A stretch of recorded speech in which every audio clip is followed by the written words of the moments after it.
सुनील तटकरे, शरद पवार आणि जयंत पाटील हे एकाच हॉटेलमध्ये असल्याची माहिती आहे। या भेटीवरून सुनील तटकरे पुन्हा राष्ट्रवादी एसपी मध्ये जाण्याच्या चर्चांना उधाण आलंय आणि तिन्ही नेते एकत्र येणं हा केवळ योगायोग असल्याची वक्तव्य उन्मेष पाटलांनी केलं आहे। आणि या भेटीवर उन्मेष पाटील यांच्याशी बातचीत केली आपले प्रतिनिधी चंद्रशेखर भांगे यांनी।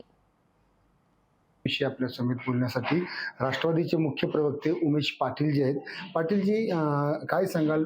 पवार साहेबांची भेट घेतली असल्याचं सांगितलं जात आहे। मी अनिल देशमुख साहेबांचं स्टेटमेंट आता ऐकलेलं आहे। त्यांनी कुठेही तटकरे साहेबांनी पवार साहेबांची भेट झाल्याचं असं कुठेही म्हटलेलं नाही। फक्त योगायोगानं एकाच हॉटेलमध्ये जिथं पवार साहेब आणि जयंत पाटील साहेब थांबलेले होते नाशिकमध्ये, त्याच हॉटेलमध्ये तटकरे साहेबांचं त्या ठिकाणी जाणं झालं। त्या ठिकाणी काही कार्यकर्त्यांच्या नमस्कार चमत्कार इथपर्यंत फक्त भेट झाली आणि पवार साहेबांची कुठेही भेट झाल्याचा त्यांनी देखील उल्लेख केला नाही आणि आमची ती माहिती नाही। अधिकची माहिती आपल्याला तटकरे साहेब स्वतः देऊ शकतील। पाटील साहेब, या संदर्भात अजून एक विषय समोर आलेला आहे की राष्ट्रवादी काँग्रेस पक्ष जे आहे, अजितदादा पवार यांचा गट जरी आमच्या पक्षात आले तरी आम्ही त्यांना घेणार नाही असंही सांगितलेलं जात आहे। कसं आहे की मोकळ्या दरवाज्यात उभा राहून आम्ही तुम्हाला आत घरात घेणार नाही असं म्हणायला कोणाचं काय जातंय?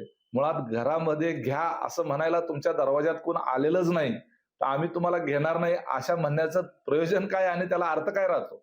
आणि मुळात पक्षामध्ये कुणाला घ्यायचं किंवा कुणाला घ्यायचं नाही याचा निर्णय पवार साहेब सोडून अनिल देशमुख कधीपासून घ्यायला लागले हा प्रश्नच आहे। तर हे होते उमेश पाटील। लोकशाहीसाठी मी चंद्रशेखर भांगे, पुणे।